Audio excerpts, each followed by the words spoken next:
Bugun yurtimizdagi barcha mahallalarda jinoyatchilikni oldini olish, profilaktik samaradorlikni yanada oshirish bo'yicha tizimli chora-tadbirlar olib borilmoqda. Bu borada ayniqsa ayollar o'rtasida huquqbuzarliklarni keltirib chiqaradigan muammolar, vaziyatlarni o'rganishga alohida e'tibor qaratilgan.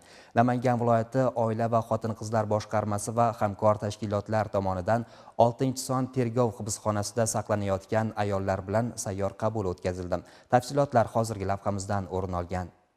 Namangan viloyati Oila va xotin-qizlar boshqarmasi boshlig'i Dinara Yakubova hamda Adliya, Ichki ishlar, sud, tibbiyot sohasi vakillari ishtirokida O'zbekiston Respublikasi Ichki ishlar vazirligi huzuridagi Jazoni ijro etish departamenti 6-sonli hibsxonasida jazo muddatini o'tayotgan 17 nafar ayollar bilan uchrashuv o'tkazildi. Muloqotda mahkumalarni jinoyat yo'liga boshlagan sabablar o'rganildi. Ularning murojaatlari tinglandi.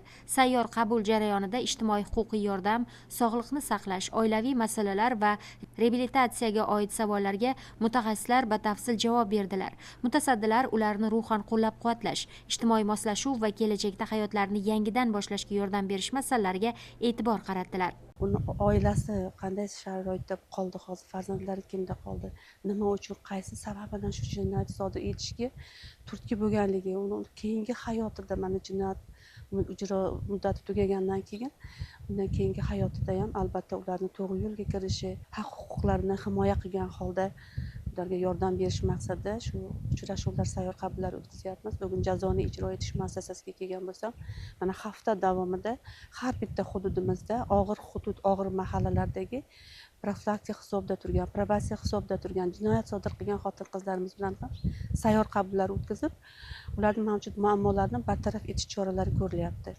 Bu yerdagi jazoni ijro etayotgan xotin-qizlarimiz bilan bugun gaplashganimda, ularning chin ma'noda o'sha qilgan jinoyatlariga pushaymon bo'layotganligini ko'ryapman.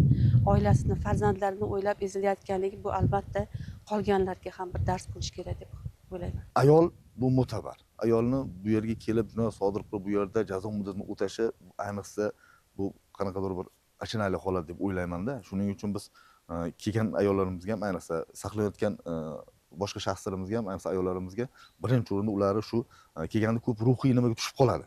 Ularni shu uch tuman o'sha hokimiyatdan psixologni olib kelib, maktablardan psixologni olib kelib, ularni imkon qadar birinchi shu nimadan chiqazib olib, ularni kelajakda sening hali hayoting bor, hali sening qadaming bor, hali sen bu yerga kelib to'xtab qolmading degan mavzuda ularga tushuntirishlarni berib, ularga shu birgalikda o'sha hamkor tashkilotlar bilan tadbirlarni olib borilmoqda. Ko'zlangan maqsad ularni jinoyatga qo'l urmasligi va agar qaysidir sharoitda jinoyat sodir kelib qolsa, qaytib yana o'sha muqaddam sudlanib bu yerga kelmasligini oldini olish.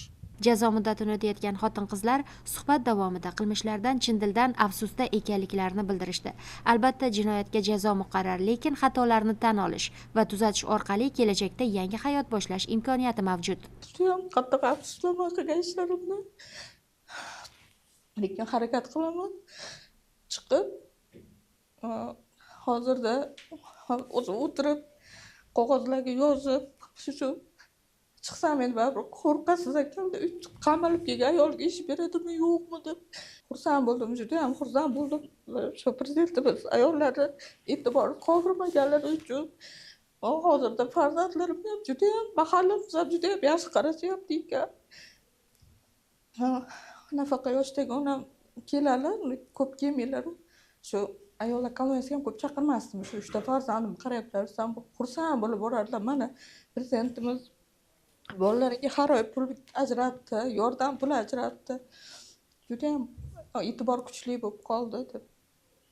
Lekin rostdan ham juda ham qattiq pushaymonman. Boshimdan o'tdi.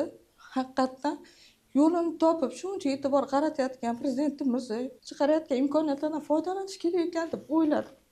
Hozirda o'sha men hozir ham chizib qo'yganman o'zim. Shu tikuvchilik rejalarimga, biznes rejalarimni tuzib o'tiribman.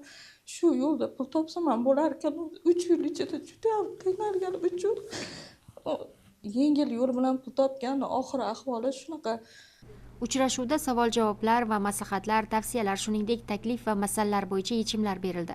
Xotin-qizlarga ruhiyatni ulg'aytiruvchi, kelajakka ishonchni mustahkamlovchi ma'naviy badiiy kitoblar taqdim etildi. Asosiysi mazkur muloqot xotin-qizlarni kelgusida ijtimoiy hayotda faol integratsiyalashishiga ko'maklashish imkonini kengaytirdi.